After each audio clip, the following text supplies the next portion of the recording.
మనం అన్ని ఇప్పుడు equality, fraternity, Liberty of thought, expression అని చెప్పి కాన్స్టిట్యూషన్ లో బేసిక్ ఐడియల్స్ గొప్పగా చెప్పుకున్నాం. ముసలివాళ్ళు కాబట్టి తొందరగా చచ్చిపోతే వీళ్ళు విధవల్లాగా అయిపోయి విధవల్లాగా ఉండి డప్పులు కొట్టుకుంటూ చేసి ఒక ప్రాణాన్ని తీసేయటం అంటే అది ఎంత అమానుషము. మనిషి అంటేనే బుద్ధజీవి, ఆలోచించగలిగిన వాళ్ళు. జంతువుల నుంచి మనకి తేడా ఎప్పుడు వచ్చింది?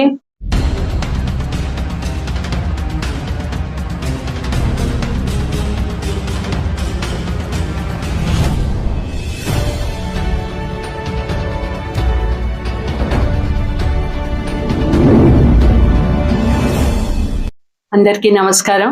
వేదిక మీద పెద్దలు శ్రీనివాసాచారి గారు,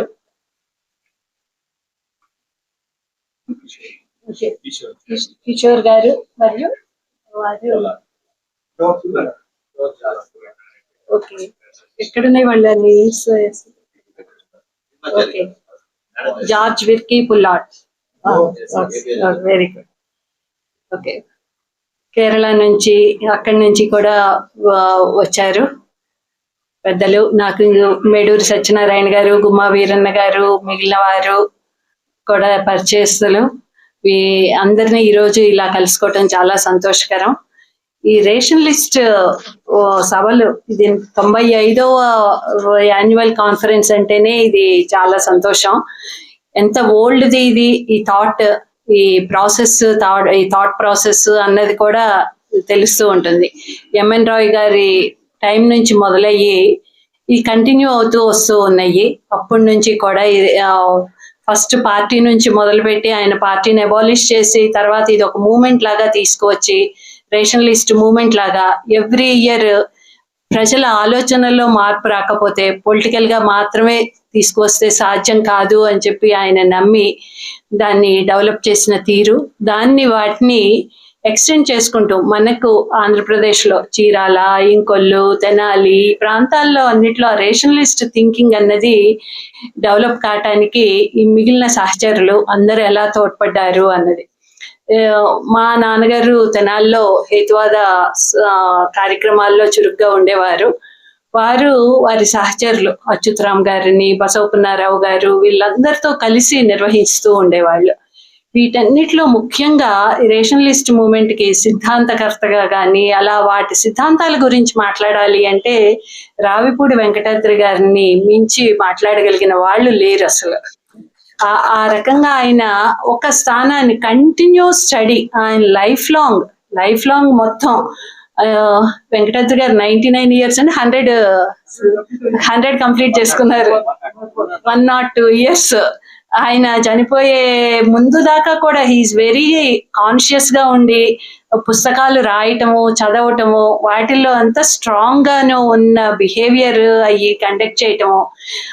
వారు తెనాల్లో కండక్ట్ చేసిన క్లాసులన్నిటికీ వెంకటాద్రి గారిని తప్పకుండా పిలుస్తూ ఉండేవారు నాన్నగారు. వాళ్ళు అటెండ్ అవటాలు, మా చిన్నప్పటి నుంచి మమ్మల్ని కూడా అక్కడికి తీసుకెళ్తూ ఉండేవాళ్ళు. ఈ 2-3 రోజులు, ఇంకా 4-5 రోజులు తరగతులు కూడా నిర్వహిస్తూ ఉండేవాళ్ళు అప్పట్లో. ఈ నిర్వహించటాలు వాటన్నిటికీ ఖచ్చితంగా మా పిల్లలందరినీ కూడా తీసుకెళ్లేవారు నాన్నగారు. అలా మాకు రేషనలిజంతో పరిచయం ఏర్పడింది.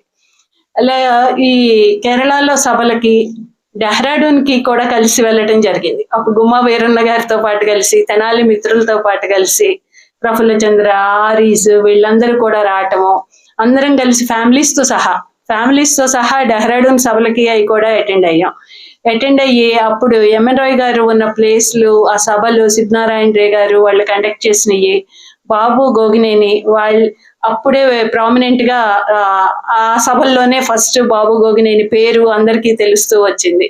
ఇంత చిన్న వయసులో ఇతను ఇంత బాగా మాట్లాడుతున్నాడే అనుకొని చెప్పి అందరము కూడా విస్మయపరుస్తూ చూస్తూ ఉన్న రోజులు. ఈ రకంగా నాన్నగారి ద్వారా ఈ కేరళకి 2 times ఏమో వెళ్ళాము కలిసి కూడా. కేరళలో జరిగిన సభలకి అవి కూడా హాజరవటము, కేరళలో మిత్రులు చాలా యాక్టివ్ గా ఈ హేతువాదం మీద పనిచేయటము, ఇలా మహారాష్ట్ర అన్ని చోట్ల కూడా ఉన్నారు యాక్టివ్ గా.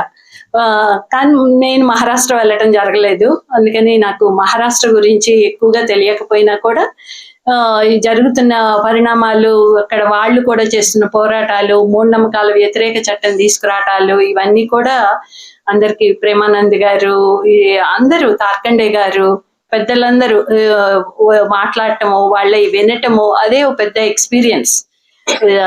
ఆ ఎక్స్పీరియన్స్ లో భాగంగా వెంకటాద్రి గారు కండక్ట్ చేసే ఈ క్లాసులు ఈ చూస్తే ఎక్కువగా ఐన్స్టీన్ గురించి, మ్యాటర్ గురించి, పదార్థం, వాటన్నిటి గురించి వివరిస్తూ ఉంటే అంత చిన్నప్పుడు మేము చిన్నపిల్లలుగా ఉన్నప్పుడు అర్థమయ్యేది కాదు. భౌతికవాదాలు, పదార్థాలు ఇవన్నీ ఇంత మాట్లాడుతున్నారు ఇలా అయ్యి మనకి అంత ఎక్కట్లేదు అనుకునేవాళ్ళం. వాటిని ఇంకా సింప్లిఫై చేసి చెప్పటము ఎలాగో అన్నది మిగిలిన వారి దగ్గర నుంచి చూసి తెలుసుకున్నాం. కానీ ఒక సిద్ధాంతకర్త ఉండటం అన్నది చాలా అవసరం. ప్రతి దానికి కూడా ఒక మూమెంట్కి ఏదైనా డెవలప్ అవ్వాలంటే ఒక సిద్ధాంతం అన్నది తప్పనిసరిగా కావాలి. ఆ సిద్ధాంతాన్ని అర్థం చేసుకొని ఎక్స్ప్లెయిన్ చేయగలిగిన వాళ్ళు ఉండాలి.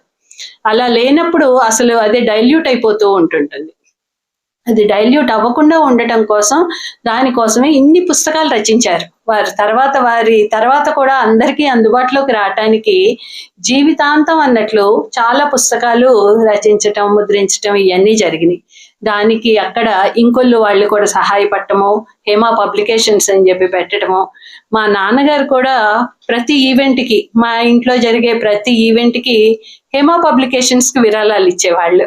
ఇదేంటి అని చెప్పి అనుకుంటే అది దాన్ని డెవలప్ చేసుకోవటం, దాన్ని కాపాడుకోవటం ఎంత ముఖ్యం అని చెప్పేవాళ్ళు. హేమా అంటేనే హేతువాద మానవవాద పబ్లికేషన్స్, దాని పేరే హేమా పబ్లికేషన్స్ అని. అందుకే హేమాకి అది సింప్లిఫికేషన్ హేమా, హేతువాద మానవవాద పబ్లికేషన్స్. అది ఈ పెరగటం కోసం ఆ ఆలోచనలు వాటిని తర్వాత జనరేషన్స్ కూడా అందించడం కోసమే వారు చాలా పుస్తక రూపంలో ముద్రించారు. అవన్నీ ప్రతి మహాసభల్లో కూడా ఎగ్జిబిట్ చేస్తూ ఉండేవాళ్ళు. ఈ రోజు కూడా రాగానే ఎంటర్ అవగానే అక్కడ కనిపిస్తూ ఉన్నాయి. ఇంట్రెస్టెడ్ పర్సన్స్ వాటిని చదువుకుని ఫాలో అయ్యి తెలుసుకోగలిగితే చాలా బాగుంటుంటుంది.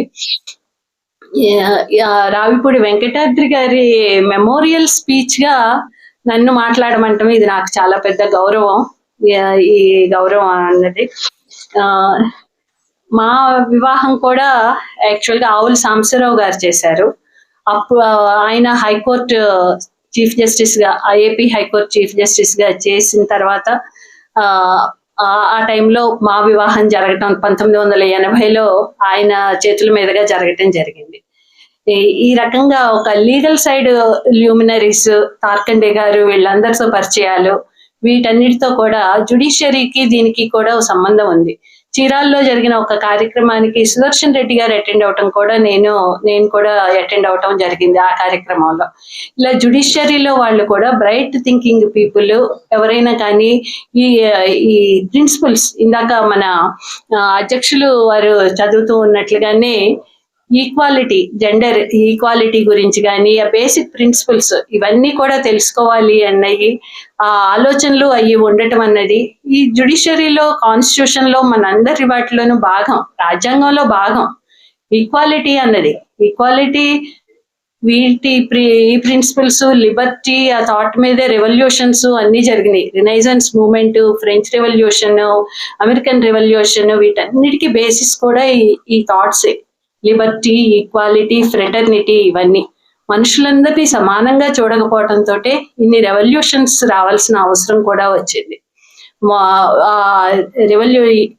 అక్కడ అమెరికాలో కూడా బ్లాక్స్ ని సెపరేట్ గా చూసి వాళ్ళందరికీ ఒక సెపరేట్ వీళ్ళు మనుషులు కాదు అన్నట్లుగా ఉండటము, వాళ్ళకి ఈ అప్లికబుల్ కావు ఇవన్నీ అని చెప్పి చాలా సంవత్సరాలు అలా నడవటము. ఈ రకంగా ఫ్రెంచ్ రెవల్యూషన్ కి కూడా కారణం ఈ లిబర్టీ అన్నది ఎంత ఇంపార్టెంట్, లిబరల్ థాట్స్ అన్నవి అన్నది. రినైజెన్స్ మూవ్మెంట్ లో కూడా చర్చి గొప్పతనానికి కాదు అని చెప్పి, చర్చిని కాదు, రిలీజియస్ గా కాదు, మనం ఇండిపెండెంట్ థాట్ ఎంత ఇంపార్టెంట్ అనే దాని గురించి ముఖ్యంగా రినైజెన్స్ మూవ్మెంట్ కూడా వచ్చింది. వీటన్నిటి బేసిస్ లో మన ఇండియాలో ఏం జరుగుతూ ఉంది, ఇండియాలో ఎలా జరుగుతూ ఉంది అన్నది చూస్తే ఈక్వాలిటీ అన్నది మొట్టమొదట ఇండియాలోనే కాదు అన్ని చోట్ల కూడా మెట్రియార్కియల్ సొసైటీస్ ఉన్నాయి మొట్టమొదట. అటవిక సమాజం ఉన్నప్పుడు వేటలో వాటిల్లో స్త్రీలు కూడా ఈక్వల్ గా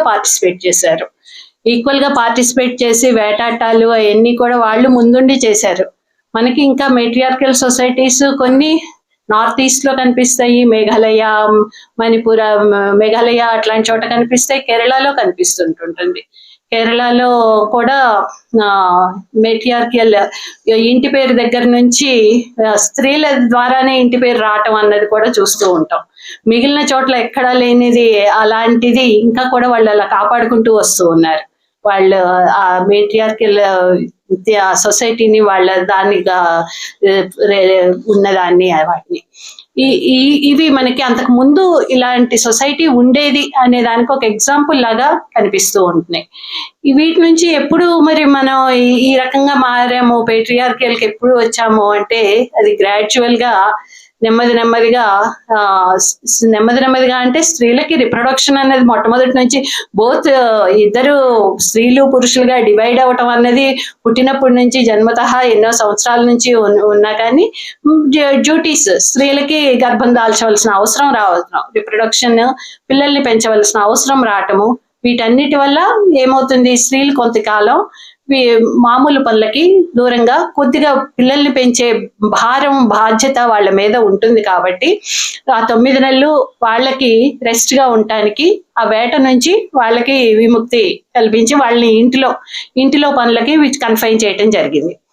పుట్టిన తర్వాత కూడా పిల్లల్ని కొన్ని సంవత్సరాలు, ఒక 2-3 సంవత్సరాల పాటు వాళ్ళని సాకాల్సిన అవసరము, వాళ్ళని చూడవలసిన బాధ్యత ఉండటంతో వాళ్ళని స్త్రీలు ఇళ్లకి కన్ఫైన్ అవటము, పురుషులు బయట సంపాదించుకొని రావటం, వేటాడటం ద్వారా కానీ ఏదైనా కానీ సంపాదించుకు వచ్చే బాధ్యత పురుషులది, ఇంటిని చూసుకునే బాధ్యత స్త్రీలది లాగా డివిజన్ ఆఫ్ లేబర్ అయింది. ఆ డివిజన్ ఆఫ్ లేబర్ అది గ్రాడ్యువల్ గా నెమ్మదిగా అది ఈ division of labour agricultural society అయింది. ఆ స్త్రీలు ఈ డివిజన్ ఆఫ్ లేబర్ లోంచే వీళ్ళు ఇంటి దగ్గర ఉంటూ కూడా మేమేం చెయ్యొచ్చునా అని చెప్పి అప్పుడు ఈ హంటింగ్ దగ్గర నుంచి ఫార్మింగ్ రావటానికి కూడా స్త్రీలే ముఖ్యమైన పాత్ర పోషించారు. సీడ్స్ ని కాపాడుకోవటం, ఆ సీడ్స్ ని చూసుకోవటం, దాని ద్వారా అగ్రికల్చర్ ని డెవలప్ చేయడానికి వాళ్లే ముఖ్యమైన కారణం అయ్యారు. అగ్రికల్చరల్ సీడ్స్ ఇప్పటికీ కూడా ట్రెడిషనల్ మెథడ్ లో చూస్తే వాటిని అన్నిటినీ సీడ్స్ ని స్త్రీలు కాపాడుతూ ఉంటుంటారు. కాపాడి కొత్త విత్తనాలు రకాలు వాటన్నిటిని కూడా ట్రెడిషనల్ మోడ్ లో అది ఎలా చెయ్యొచ్చు అనే నాలెడ్జ్ కానీ అది స్త్రీలకే ఎక్కువ ఉంటుంటుంది. ఆ నాలెడ్జ్ ని వాళ్ళు అగ్రికల్చర్ ని ఇంట్రడ్యూస్ చేసింది, మన సమాజాన్ని నాగరికంగా చేయటానికి ఉపయోగపడింది కూడా స్త్రీలు. ఆ స్త్రీలు గ్రాడ్యువల్ గా ఎలా అవుతూ వస్తూ ఉంది అంటే నెమ్మదిగా ఇంకా వీళ్ళని కన్ఫైన్ చేయటం. ఇది ఎప్పుడు మొదలైంది అంటే దానికి కూడా రేషనలిస్ట్ గా థింకింగ్ అన్నది ఎంత ఇంపార్టెంట్ అని మనం ఏదైనా ఆలోచిస్తే ప్రతిదానికి ఏంటి కారణం అయి ఉంటుంది అని ఆలోచించటమే యాక్చువల్ గా రేషనలిజం. హేతువు ఒక వాదానికి ఒక ఆర్గ్యుమెంట్ చెప్పాలి అంటే రీజన్ తో మాట్లాడాలి, రీజన్ ఉండాలి. ఆర్గ్యుమెంట్ హేతువాదము అంటేనే హేతువుతో మాట్లాడటం. మూర్ఖంగా మాట్లాడే వాళ్ళకి హేతువాదులకి తేడా అదే. మనం మాట్లాడేదానికి ఒక రీజన్ అంటూ ఉండాలి. ఆ రీజన్ అర్థం చేసుకోవడానికి ప్రయత్నం చేయాలి.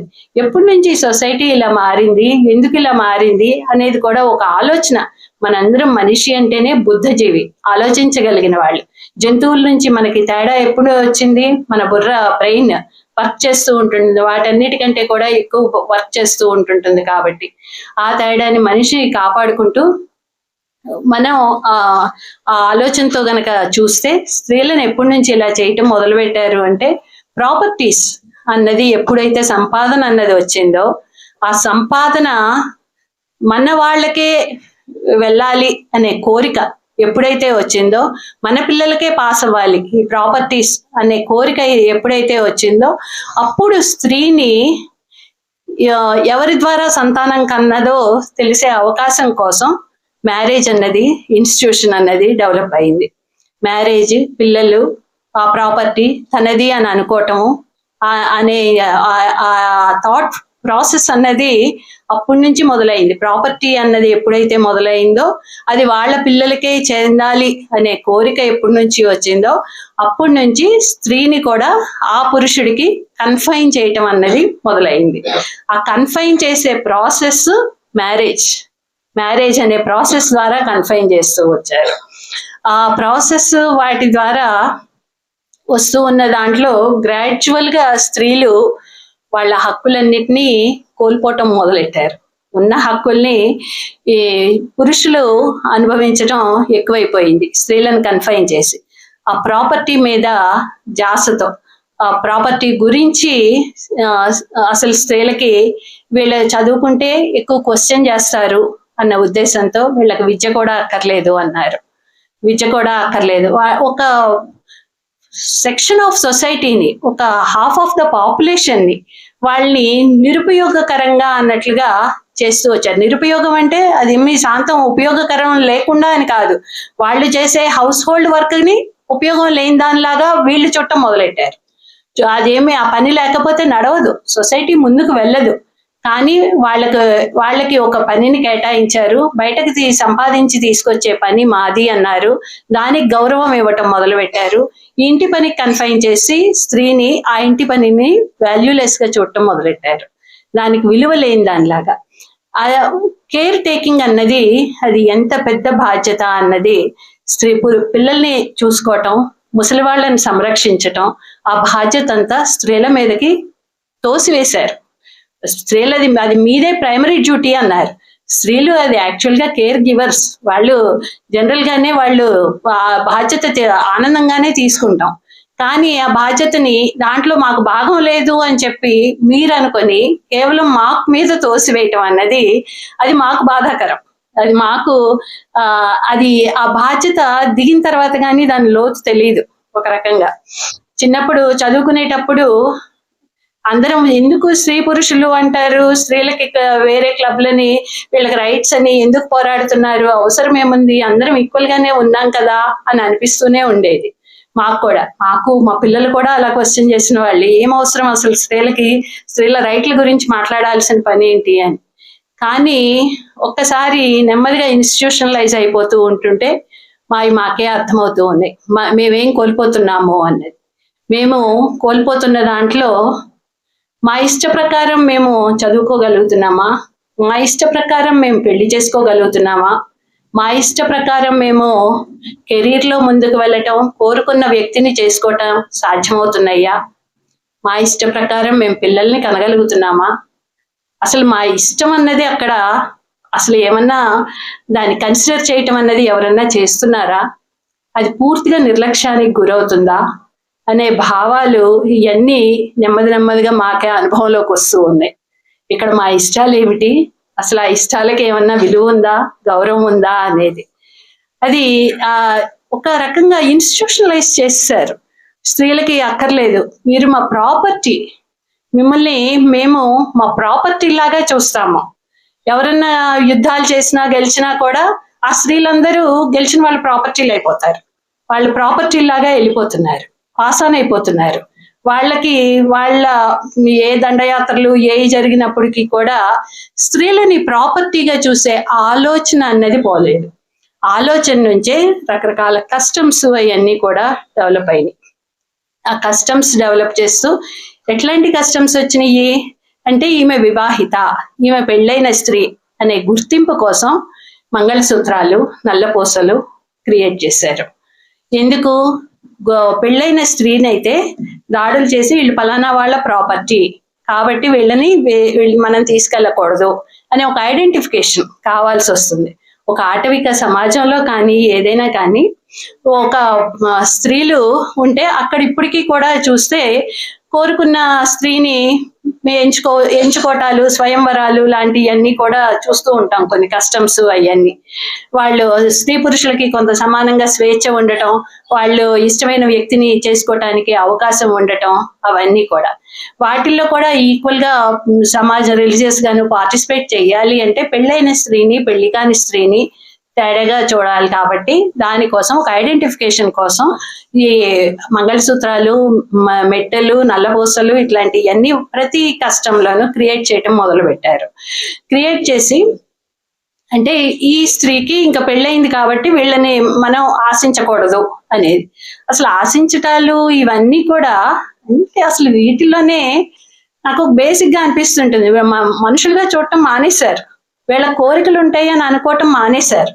వీళ్ళకి ఇష్టమైన వ్యక్తిని సెలెక్ట్ చేసుకునే హక్కు ఉంటుంది అని అనుకోవటం నిర్లక్ష్యం చేశారు.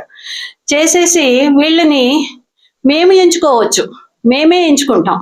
ఆ స్త్రీ ఎలా ఉండాలి, ఎలా కావాలి అనేది ఆ ఎంచుకునే హక్కు మాకు మాత్రమే ఉంటుంటుంది అని చెప్పి అది పురుషులు మాత్రం తీసేసుకున్నారు. ఈ రకంగా రకరకాల వరకట్నాలనివ్వండి, ఇప్పుడు అంతకుముందు కన్యాశుల్కాన్ని అవ్వనివ్వండి, ఏదైనా కానీ ఆ కన్యాశుల్కం అంటే స్త్రీని అమ్ముకున్నారు.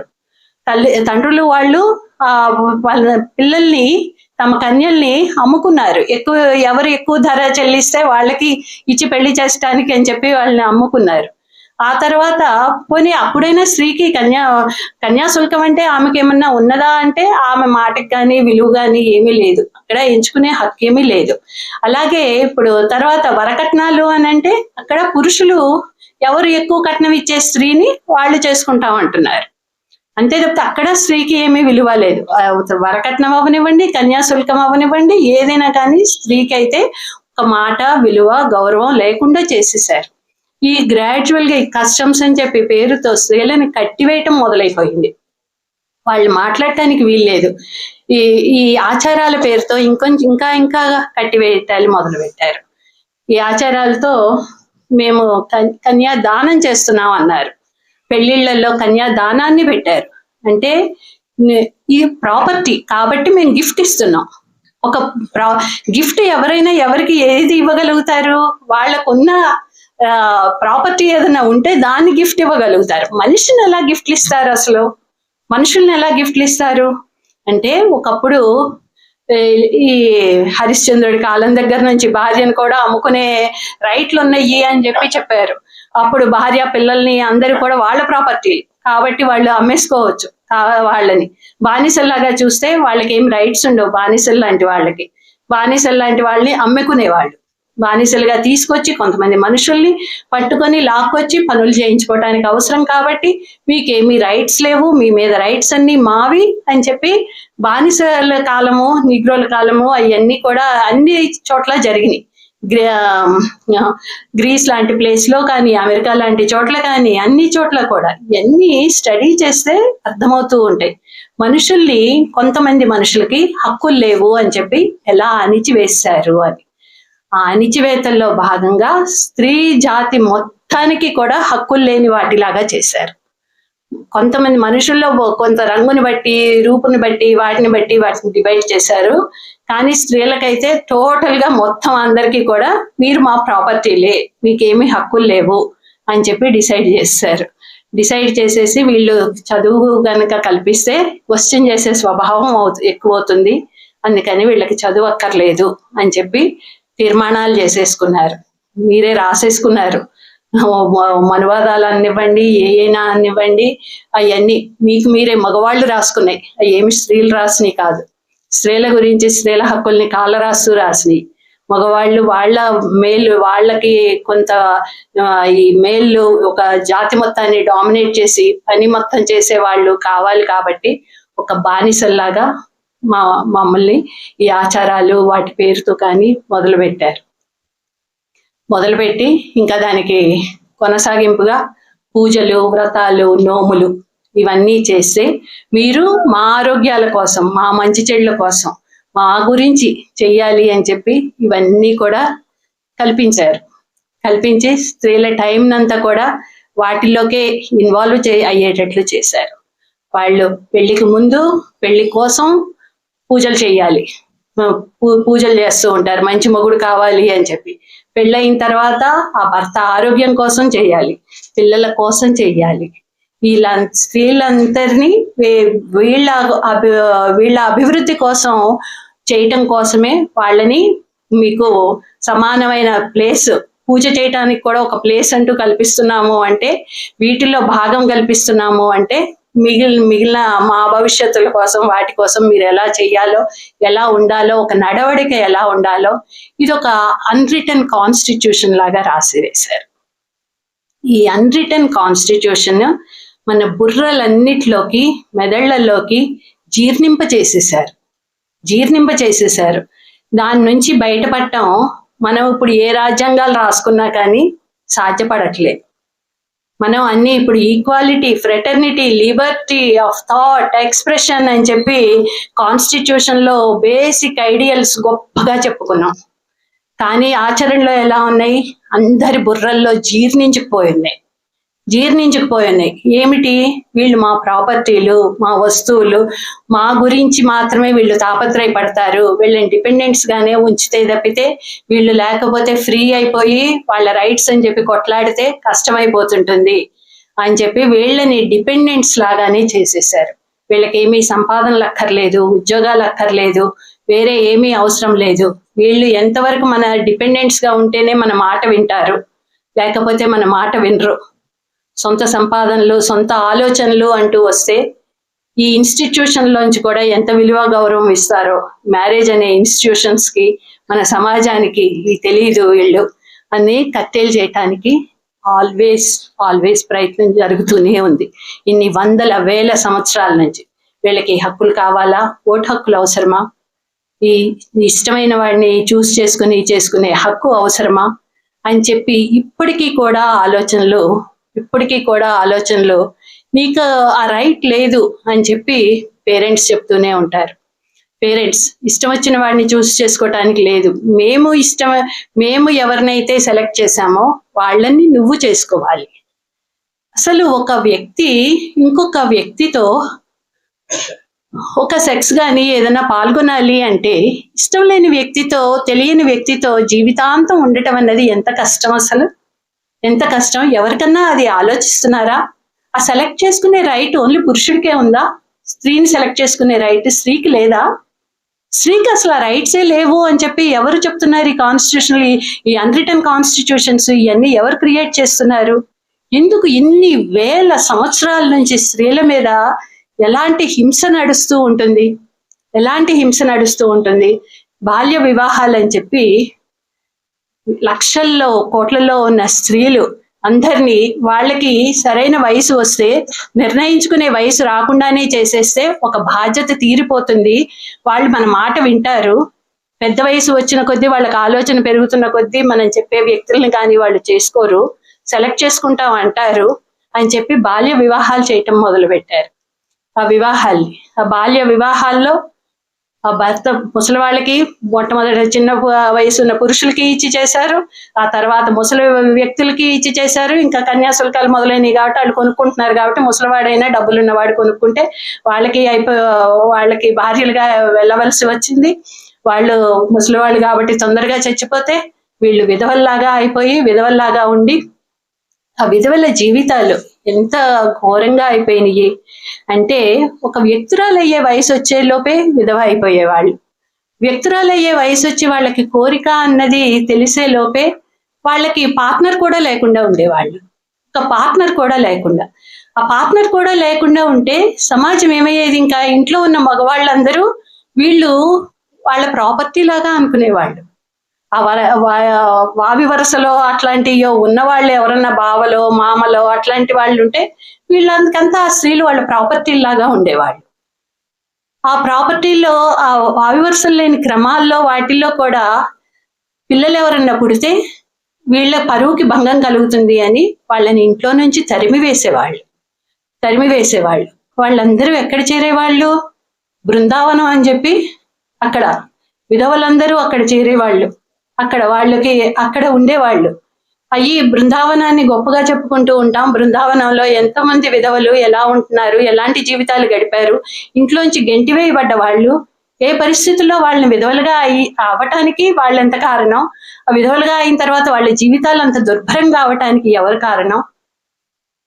వాళ్ళందరినీ కొన్ని చోట్ల చేశారు, కొన్ని చోట్ల వాళ్ళ ఇళ్లలో ఉంచుకున్నారు, కొన్ని చోట్ల ఆ ఇండ్లలో వీళ్ళు గర్భాలు దాలిస్తే అబార్షన్లు చేయడానికి ప్రయత్నాలు చేశారు. వాళ్ళకి తిరిగి వివాహం చేయాలి అనే ప్రయత్నాలు వీరేశలింగం పంతులు గారి దగ్గర నుంచి రాజమండ్రిలో అలా కొంతమంది సంస్కర్తలు ఆలోచించారు. ఏం చేశారు అసలు? ఇంకా విధవల్ని వాళ్ళని చూస్తే వాళ్ళకి జుట్టును చూస్తే మీ కోరిక కలుగుతుంది అని చెప్పి వాళ్ళకి గుండ్లు గీయించారు. ఒక స్త్రీకి జుట్టుని చూస్తే మీకు కోరిక కలుగుతుందేమో అని చెప్పి స్త్రీలకి గుండ్లు గీయించడం ఎంత దుర్మార్గం!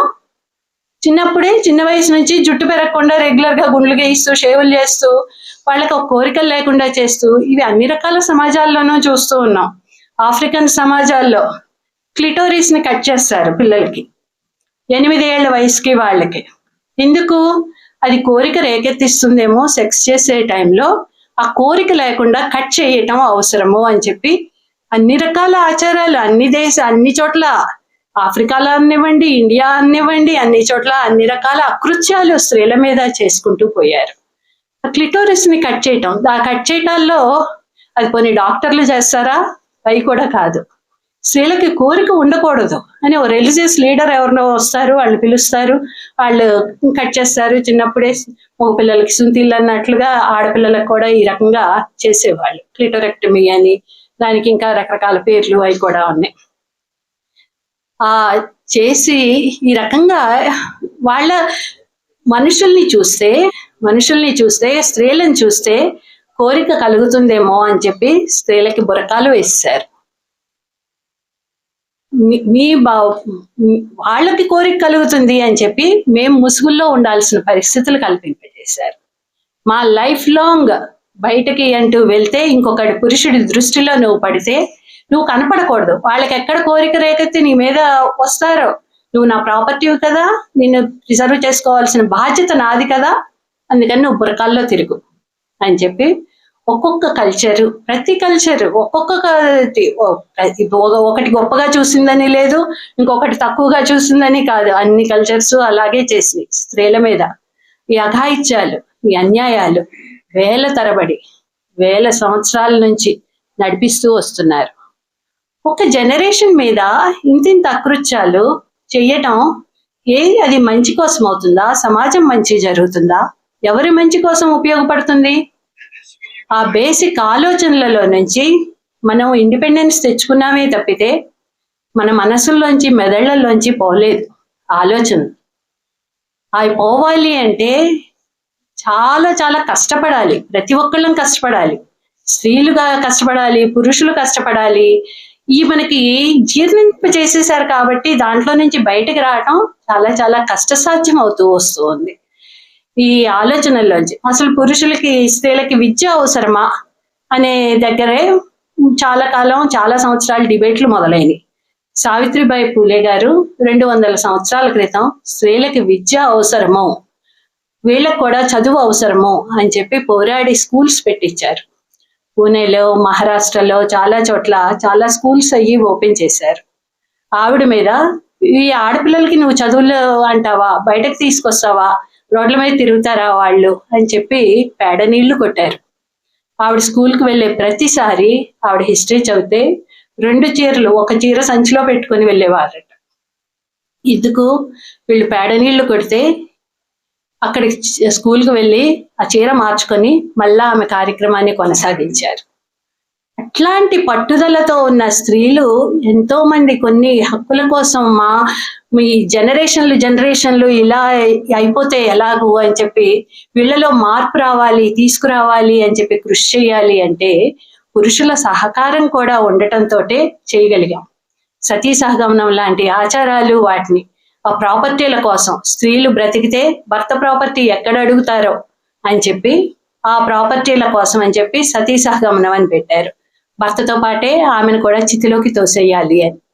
ఒక బ్రతికున్న మనిషిని అసలు చితిలోకి తొయ్యటం అంటేనే అదొక ఆచారంగా, అదొక కష్టంగా, దాన్ని గొప్పగా చూపిస్తూ డప్పులు కొట్టుకుంటూ చేసి ఒక ప్రాణాన్ని తీసేయటం అంటే అది ఎంత అమానుషము, ఎంత ఘోరమో అని చెప్పి ఆ కాలంలో మతంలో వాటిల్లో ఇన్వాల్వ్ అయిపోయిన వాళ్ళు ఎవరికి వాళ్ళకి తట్టలేదు.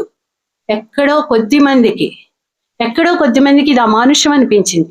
రాజా రామ్మోహన్ రాయ్ లాంటి వాళ్ళకి, అలా కొద్ది మందికి అది అమానుషం కదా, మన ఇంట్లో మన ఎదురుగా ఉన్న వదినల్లో వాళ్ళనో అత్తలనో ఇలా తోసివేయటం ఏంటి, వీళ్ళని చంపివేయటం ఏంటి, ఈ ఆచారం తప్పు, ఇది కరెక్ట్ కాదు అని చెప్పి పోరాటాలు కొంతమంది మొదలు పెట్టారు. దానికి సపోర్టింగ్ గా కొంతమంది ముందుకు రాబట్టి బ్రిటిష్ వాళ్ళు కూడా ఆ కాలంలో ఇలాంటి ఆచారాలు కొనసాగించడం మంచిది కాదు అని సతీ అబాలిషన్ యాక్ట్ లాంటివి తీసుకొచ్చారు. అవి గ్రాడ్యువల్ గా కానీ హిందూ మతాల్లో కానీ వాటిల్లో కానీ స్త్రీని ఎలా చూస్తూ వస్తున్నారు, హిందూ మతమే కాదు, ఇందాక నేను చెప్పినట్లు క్రైస్తవం అవనివ్వండి, ముస్లిం మతం అవనివ్వండి, వాళ్ళందరూ కూడా బురకాల్లో వేసి వీళ్ళ రైట్స్ ఎలా హరించి వేశారు అనేవి, అలా ప్రతి వాళ్ళు ఈ కాంటినెంటే కాదు ఆ కాంటినెంట్ అని కాదు, గ్రీస్ దగ్గర నుంచి మిగిలిన ఆఫ్రికన్ కంట్రీస్ అనివ్వండి, డెవలప్డ్ కంట్రీస్ అనివ్వండి, డెవలప్డ్ కంట్రీస్ లో ఓటింగ్ రైట్స్, అసలు వీళ్ళు మనుషులే, స్త్రీలకు ఓటింగ్ రైట్స్ అనేవి ఎప్పుడు వచ్చినాయి, 19th century తర్వాత కానీ రాలేదు. అసలు అప్పటి వరకు రాజ్యాలు వాళ్లే అధికారంలో ఉన్నారు, డెమోక్రాటిక్ గవర్నమెంట్స్ వచ్చినాయి తర్వాత 17th century 18th century నుంచి. అవి వచ్చిన తర్వాత కూడా స్త్రీలకి రైట్లు సమంగా ఇవ్వాలి అనే ఆలోచనలు కానీ 19th century నుంచి కానీ మొదలవలేదు. మొదలైన తర్వాత ఈ ప్రయాణం ఎంత క్లిష్టంగా సాగింది అన్నది మనం అర్థం చేసుకుంటే తప్పితే మనకి స్త్రీల గురించి కానీ వీళ్ళ ఈక్వాలిటీ రైట్స్ గురించి కానీ అర్థం కాదు. ఈ ప్రయాణం అన్నది అర్థం కావాలి. ఇన్ని జనరేషన్స్ ని బట్టి, వందల వేల సంవత్సరాల నుంచి ఇన్ని అకృత్యాలు స్త్రీల మీద జరుగుతూ వస్తున్నాయి. చూడలేని వాళ్ళు కొంతమంది ఈక్వల్ గా బుద్ధిజంలో కానీ వాళ్ళకి ఈక్వల్ గా స్థానాలు ఇచ్చారు స్త్రీలకి. వాళ్ళకి కొంతమంది కొన్ని చోట్ల రాణులుగా వాళ్ళ ఉపయోగించుకున్నారు వాళ్ళ రైట్స్ ని, వాటిని కొన్ని చోట్ల కొంతమంది.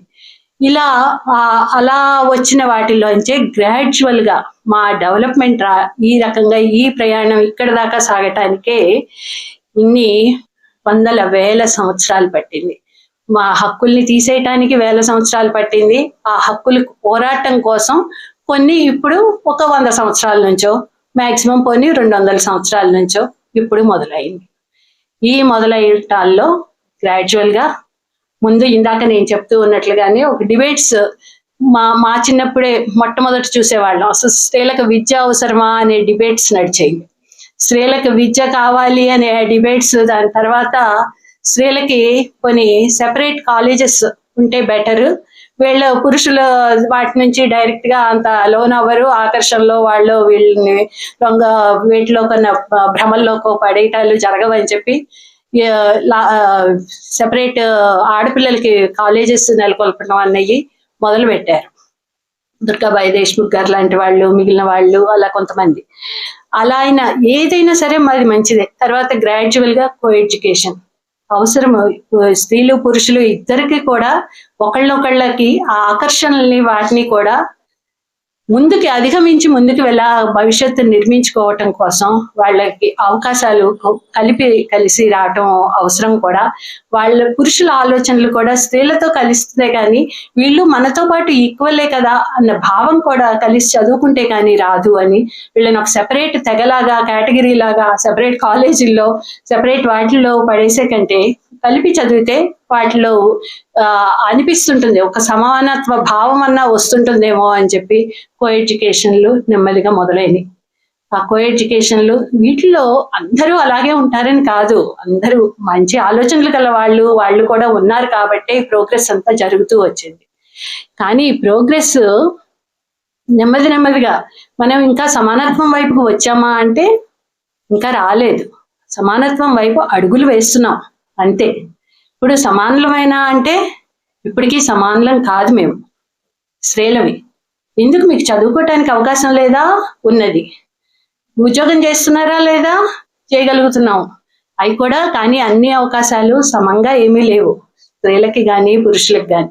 మాకు నేచర్ బట్టే మాకు కొన్ని చేయటానికి అవకాశం ఉండదు. రిప్రొడక్టివ్ ఏజ్ లో ఉంటుంటాము, పిల్లల్ని కనాల్సిన అవసరం ఉంటుంటుంది, మెటర్నిటీ లీవులు కావాలి. వీళ్ళకి ఇన్ని ఇచ్చి వీళ్ళని జాబ్స్ లోకి తీసుకోవటం అవసరమా అని అనుకునే వాళ్ళు చాలా మంది ఉంటుంటారు. ఈ సాఫ్ట్వేర్ సైడ్ జాబ్స్ ఇవ్వాలి అన్నా కూడా ఈ స్త్రీలకి ఇస్తే వీళ్ళు తొందరగా పెళ్లి చేసుకుని మళ్ళీ పిల్లల్ని కానీ వేరే చోటకి రీలొకేట్ అవుతారు, మన సంస్థలో పనిచేయగలుగుతారా, మన దగ్గర ఉండగలుగుతారా, లీవ్లు ఎక్కువ పెడతారు, లీవ్లు పెడితే వీళ్ళకి కంటిన్యూ చేసుకోవటం మనకి ఎకనామికల్ గా బర్డెన్ కాదా అని ఆలోచించే వాళ్ళు చాలా మంది ప్రైవేట్ లో. ఇప్పటికి గవర్నమెంట్ లో కొన్ని మార్పులు అయితే తీసుకురాగలిగాం.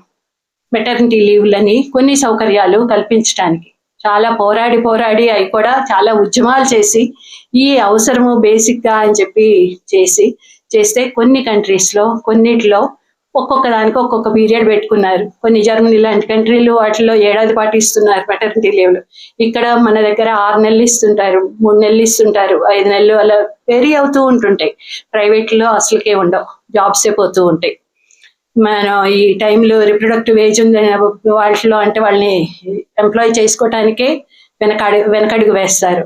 కోవిడ్ లాంటి పీరియడ్స్ అలాంటి సిచ్యువేషన్స్ వస్తే ముందుగా జాబ్స్ కోల్పోయింది స్త్రీలే, ఎక్కువ ఎఫెక్ట్ అయింది స్త్రీలే, వైలెన్స్కి ఎక్కువ గురైంది స్త్రీలే. ఇంట్లో మాత్రమే ఉండటంతో ఎక్కువ శాతం మంది స్త్రీలు వైలెన్స్కి గురి అయ్యారు. ఇంట్లో ఒకే ఇంట్లో కట్టివేసి ఇద్దరిని వదిలేసేస్తే కొట్టుకోటాలు వైలెన్స్లు సమంగా ఉండేవాళ్ళు ఉన్నారు. కానీ ఇష్టంగా ఉండని ప్రాబ్లమ్స్ క్రియేట్ అయిన వాళ్ళ మీద చేతులు చేసుకోవటాలు కొట్టటాలు అవన్నీ కూడా చాలా ఎక్కువైపోయింది. చాకరీ చేసే పని కోవిడ్ పీరియడ్ లో చూస్తే తెలుస్తుంటుంది స్త్రీల మీద ఎంత పడింది అన్నది. తప్పనిసరి పరిస్థితి వస్తే ఇంట్లో భారం అంతా ఉద్యోగాలు మానేసి అన్ని మానేసి ఇంటిని నడిపించవలసిన పరిస్థితి స్త్రీ మీదే పడింది. కాస్త ఉద్యోగం చేసేది వెసులుబాటు ఉంటే ఇంకొక స్త్రీని ఎంప్లాయ్ చేసుకొని వాళ్ళకి ఒక వంట పనికో ఇంటి పనికో అనగా పెట్టుకొని కొద్దిగా ఈజ్ దొరికేది వాళ్ళకి. ఆ ఈజ్ అన్నది కూడా పోయింది. ఆ టైంలో ఎంత హెల్ప్ చేశారు మగవాళ్ళు అన్నది చూస్తే ఇళ్లలో ఎవరికి వాళ్ళు మనసుకు ఆలోచించుకుంటే మీకే తెలుస్తుంటుంది ఎవరు ఎంత సాయం చేశారు అన్నది. మనం ఒక కాఫీ పెట్టుకుంటే సాయం చేసామని అనుకుంటాం, గిన్నెలు దోమే పని ఇల్లు ఊడ్చే పని అవి ఎవరన్నా పురుషులు చేస్తారా? దాన్ని అవమానంగా భావిస్తుంటారు మీరు. పిల్లలకి డైపర్లు మార్చటాలు, పిల్లలు ఏడిస్తే ఎత్తుకోటాలు, రాత్రులు నిద్ర లేకుండా ఉండటాలు, పెద్దవాళ్ళని చూసుకోటాలు, ఆ బాధ్యత అంతా స్త్రీల మీదకి నెట్టివేయబడింది. అత్తమామల్ని చూసుకోవటం నీ కర్తవ్యం అని చెప్పి చిన్నప్పటి నుంచి నూరిపోస్తూ ఉంటుంటారు. కర్తవ్యాలే కాదని అనరు, కానీ కొడుగ్గా నీ కర్తవ్యం ఏంటి? నీ తల్లిదండ్రుల్ని చూసుకోవటం నీ బాధ్యత కాదా? ఆ అమ్మాయి చేస్తే నువ్వు ఆ అమ్మాయికి కృతజ్ఞత చెప్పాలి. బయట ఇంటి నుంచి వచ్చిన అమ్మాయి నీ తల్లిదండ్రుల్ని చూసుకుంటూ వాళ్ళకు కూడా అన్నం వండి పెడుతూ వాళ్ళకి సేవ చేస్తూ అవసరమైనప్పుడు మంచాన పెడితే సేవ చేస్తే నువ్వెంత కృతజ్ఞుడు అయి ఉండాలి. కానీ అలా కృతజ్ఞత చూపిస్తున్నారా? అది నీ బాధ్యత, అది నీ డ్యూటీ. చెయ్యకపోతే నువ్వు ఇంట్లోంచి వెళ్ళిపో అని నెట్టివేస్తున్న వాళ్ళు ఎంతమంది లేరు? ఎంతమంది స్త్రీలు కోర్టుల చుట్టూ తిరుగుతున్నారు? ఎంతమంది స్త్రీలు మెయింటెనెన్స్ కోసం ప్రాధాయపడుతున్నారు? పురుషుల్ని అడ్వకేట్లు అయ్యుండి సీనియర్ లాయర్లు అయ్యుండి కూడా మెయింటెనెన్స్ ఒక్క 500 ఇవ్వటానికి భార్యకి 65 ఏళ్ల వయసులో షాబానో కేసు గురించి చెప్తూ ఉంటున్నా. షాబానో కేసు 65 ఏళ్ల వయసు ఉన్న స్త్రీని ఇంట్లోంచి బయటకు పంపించి వేసి ఆమెకి 500 మెయింటెనెన్స్ ఇవ్వటానికి ఆ భర్త సీనియర్ అడ్వకేట్ అయ్యుండి ఒప్పుకోకపోతే ఆమె సుప్రీంకోర్టు దాకా వెళ్ళి పోరాడాల్సి వచ్చింది. అక్కడికి వెళ్ళి ఇంత చేస్తే మళ్ళా చట్టం ముస్లింలను ఎక్కడ తేడాగా చూస్తుందో, ముస్లిం పురుషుల ఓట్లు ఎక్కడ పోతాయో అని చెప్పి ఒక చట్టం తీసుకొచ్చారు. ముస్లింలకి వాళ్ళ రిలీజియస్ రైట్స్ ప్రకారమే, వాళ్ళ దాని ప్రకారం అయితే 3 నెలలు మాత్రమే ఇద్దరు పీరియడ్. ఆ 3 నెలలు వాళ్ళకి చూసి ఇచ్చేసేస్తే సరిపోతుంది, జీవితాంతం వాళ్ళని భరించక్కర్లేదు, జీవితాంతం వాళ్ళని పోషించడం మా వల్ల కాదు అని చెప్పి పురుషులు అనుకూలంగా పొలిటికల్ పార్టీస్ కూడా ఒక చట్టాలు తీసుకొచ్చినాయి. ఇదంతా మా మేలు కోసం జరుగుతున్నాయా? వీళ్ళు ఎవరైనా మా మేలు ఆలోచిస్తున్నారా? పొలిటికల్ పార్టీస్ ఆలోచిస్తున్నారా? ఇంట్లో ఉంటున్న పురుషులు ఆలోచిస్తున్నారా? సమాజం ఆలోచిస్తుందా? మనకి మతాలు ఆచారాలు అని చెప్పి క్రియేట్ చేసి మమ్మల్ని వాటిల్లో చక్రబంధంలో ఇరికించిన వాళ్ళు ఎవరన్నా ఆలోచించారా? అసలు మా హక్కులేంటి, మాకు ఎలా బ్రతకాలి, ఎలా చెయ్యాలి అని అసలు మెయింటెనెన్స్ కోసం ఎందుకు ప్రాధేయపడాలి? ఒక స్త్రీకి అవసరం ఏంటి? ఆపర్చునిటీస్. మాకు కావాల్సిందల్లా ఆపర్చునిటీస్, అవకాశాలు కావాలి. అవకాశాలు కల్పించండి అంటున్నాం.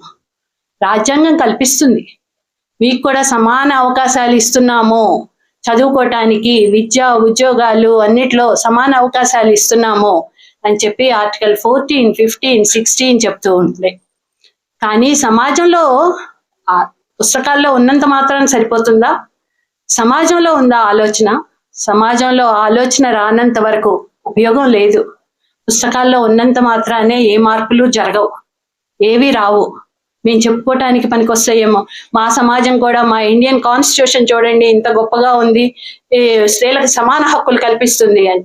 అవి మీ మనసులో, ఆచరణలో, వాటిల్లో లేకపోతే ఆ సమాన హక్కులు కనపడవు ఎక్కడ, బయట సమాజంలో. ఆ మార్పు కోసమే ఎంఎన్ రాయ్ గారు కృషి చేశారని చెప్పి నేను అనుకుంటున్నా. పొలిటికల్ పార్టీలు కాదు, పొలిటికల్ పార్టీల వల్ల, పాలిటిక్స్ లో ఒకటి రోల్ ప్లే చేయటం వల్ల ఏ ఉపయోగం ఉండదు. సోషల్ రెవల్యూషన్ రావాలి, సోషల్ ఆలోచనల్లో మార్పు రావాలి. మనుషుల ఆలోచనల్లో మార్పు రానంత వరకు మన పరిస్థితులు మెరుగుపడవు. మనకి ఇంకా బ్యాక్వర్డ్ క్లాస్లు అవ్వనివ్వండి, ఎస్సీస్ ఎస్టీస్ అవ్వనివ్వండి, ఉమెన్ అవ్వనివ్వండి, వాళ్ళ మీద ఉండే మన భావాలు, వీటిల్లో మార్పు రానంత వరకు మనకి సోషల్ రెవల్యూషన్ అది అవసరము అని చెప్పి ఆ భావాల మార్పు కోసమే వారు ఈ రాడికల్ హ్యూమనిస్ట్ మూవ్మెంట్ అని చెప్పి క్రియేట్ చేశారు. అందరూ సమానత్వం అనే భావం మన బుర్రల్లో జీర్ణించుకుపోవాలి. ఆ జీర్ణించుకుపోవటం ఇది చాలా ఈజీ. పేట్రియార్కల్ గా ఉండటం అది మనకి కొన్ని బెనిఫిట్స్ కలగజేస్తుంటుంది. కాబట్టి మీ అందరికీ కూడా దాన్ని ఇంబైబ్ చేసుకోవటం అన్నది అది చాలా చాలా కష్టసాధ్యం. మీరు ఇంట్లోనే ప్రయత్నించి చూడండి. మేము ఈక్వల్ గా వర్క్ కి ఇస్తూ ఉంటామా, ఈక్వల్ గా వాల్యూ ఇస్తున్నామా అన్నది ప్రతి ఒక్కళ్ళు ప్రతి ఇంట్లో ప్రయత్నం చెయ్యాలి.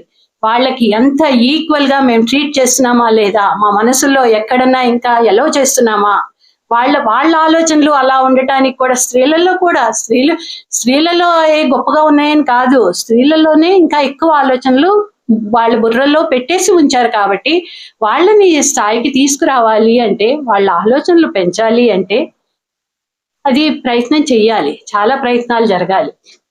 ఈరోజు ఇట్లాంటి మూమెంట్స్ వీటిల్లోనే ఎంతమంది స్త్రీలు అటెండ్ అవుతారు, ఎంతమంది స్త్రీలు అటెండ్ అవ్వగలుగుతున్నారు?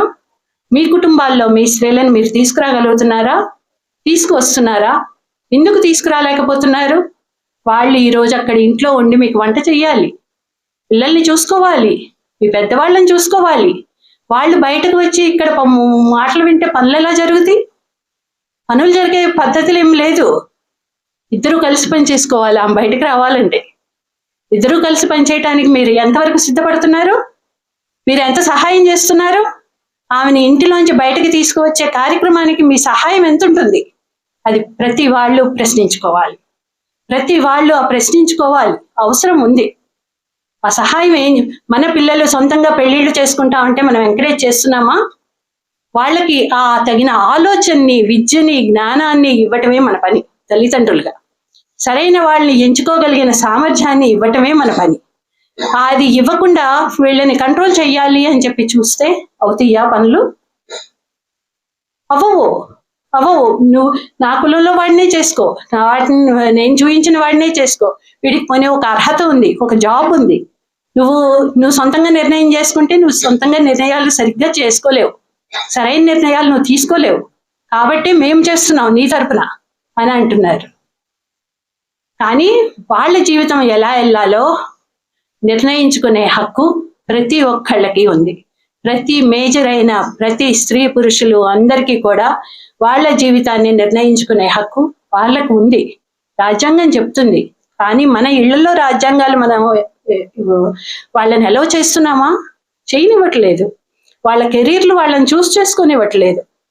ఒకసారి పెళ్ళయిన తర్వాత పిల్లల్ని కనేయటానికి ఆమె బాడీ మీద ఆమెకు హక్కు ఉంటుందా? ఆమె శరీరం మీద అసలు ఆమెకి హక్కు ఉందా?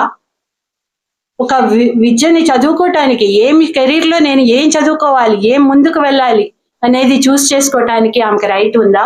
ఎవరిని చేసుకోవాలి అనే దాంట్లో రైట్ ఉందా, ఎవరిని ఎంతమంది పిల్లల్ని కనాలి, అసలు కంటం అవసరమా కాదా అని డిసైడ్ చేసుకునే హక్కు ఆమెకు ఉందా, ఆమెకి ఉందా? అవన్నీ ఈ కాలంలో కూడా ఇప్పటికీ కూడా లేవు. ఈ కాలంలో ఇప్పటికీ కూడా లేవు. ఎలా కానివ్వట్లేదు ఇళ్లల్లో పురుషులు అవనివ్వండి, అత్తగారి స్థానాల్లో ఉండే స్త్రీలు అవనివ్వండి, తల్లుల స్థానంలో ఉండే ఆడవాళ్ళైనా కానీ వాళ్ళ మనసుల్లో దూర్చేస్తున్నాం కదా, అందుకని వాళ్ళకు కూడా ఆలోచనలు రావు. పిల్లల్ని అక్కడ కొడుతూ ఉన్నా, అత్తగారింట్లో ఇబ్బందులు పెడుతూ ఉన్నా ఫోనులు చేస్తే సర్దుకుపోవాలమ్మా అని చెప్తారు. సర్దుకుపోవాలమ్మా, అదే మన ఆచారం, ఇలా బయటకు వచ్చేస్తే ఎలాగో అని చెప్పి. కానీ ఆ సర్దుకుపోవటానికి ఇబ్బందులు పడుతుంది అక్కడ అమ్మాయి కదా. అక్కడ వాళ్ళు సర్దుకుపోవటానికి వాళ్ళు ఏయో డిమాండ్లు చేస్తుంటారు, వరకట్నాలు తీసుకురమ్మని. అవి ఇచ్చే పరిస్థితి అమ్మాయికి ఉందా ఇండిపెండెంట్ గా?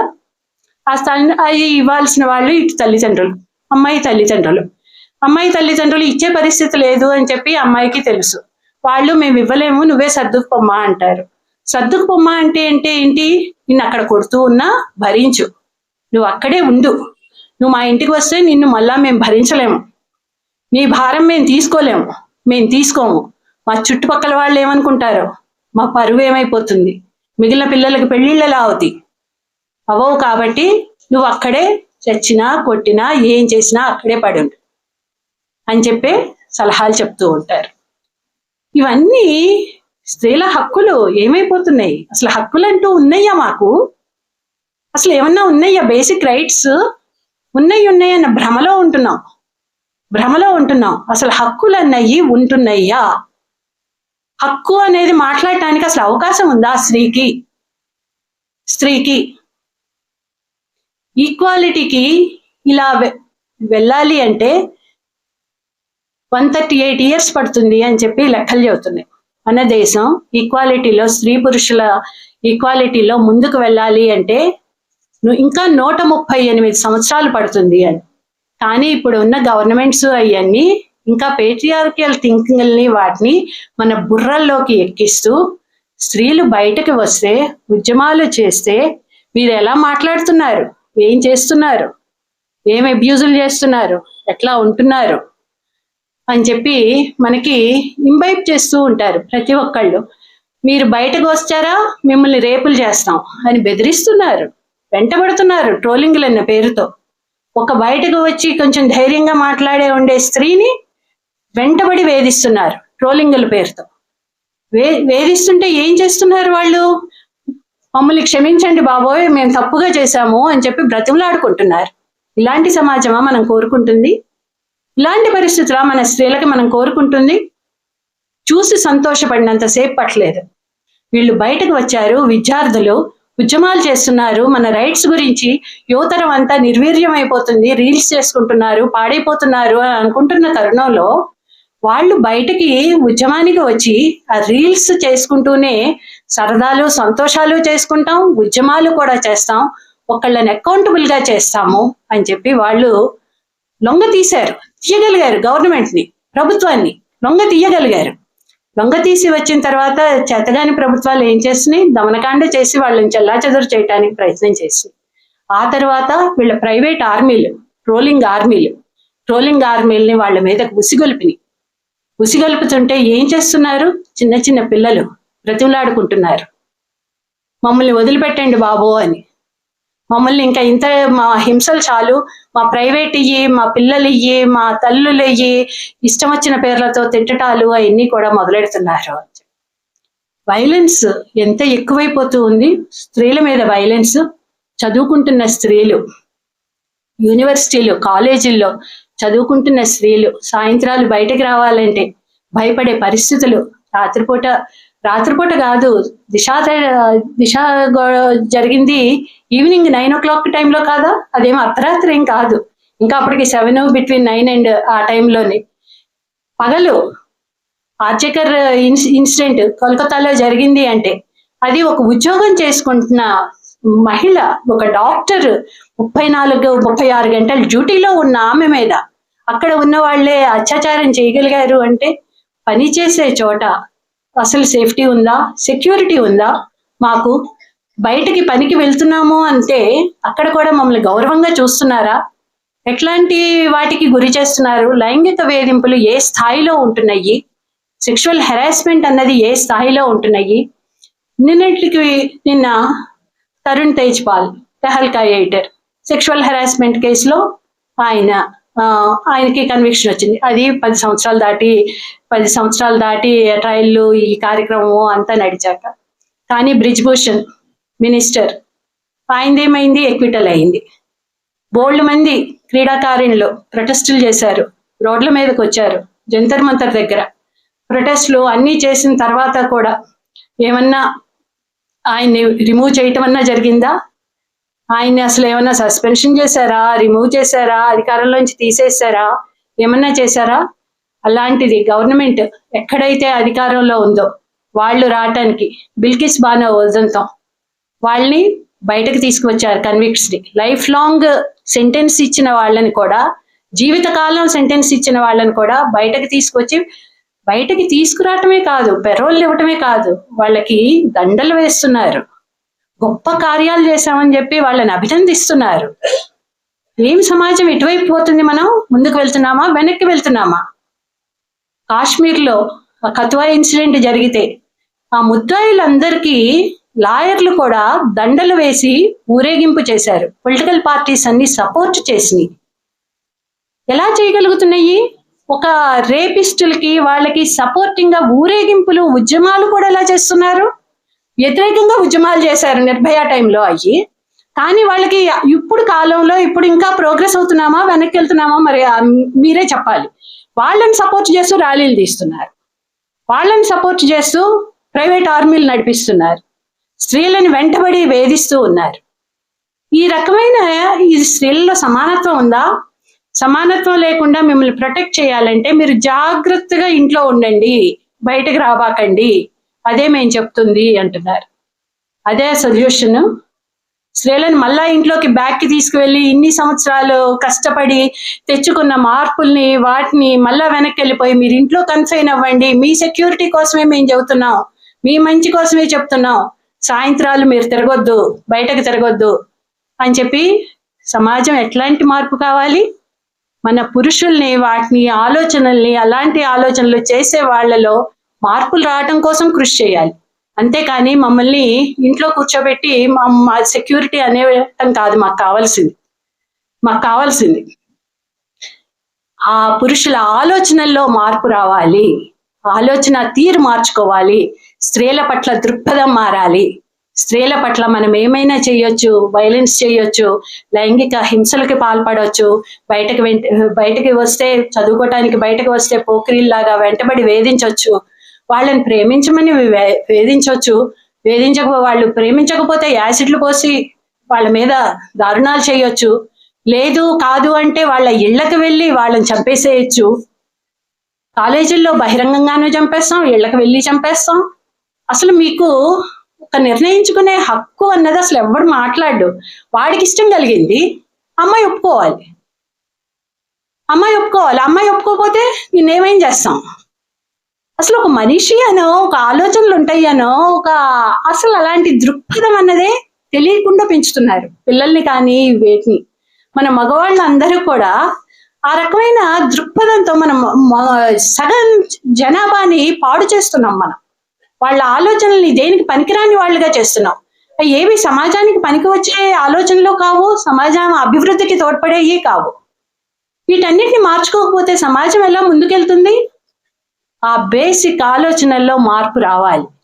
ఆ ఆలోచనల్లో మార్పు రానంత వరకు సమాజం పురోభివృద్ధి సాధ్యపడదు. సమాజంలో సగభాగంగా ఉన్న మహిళలు అభివృద్ధిలో పాలు పంచుకోకపోతే, ఇళ్లకే కన్ఫైన్ అయిపోతే, ఇళ్లలో మీ ఒక మేల్ సొసైటీలో వాళ్ళు చేసే దారుణాలకో, వాళ్ళు చేసే ఇంకా మనకు చెప్పడానికి చాలా ఉంటాయి.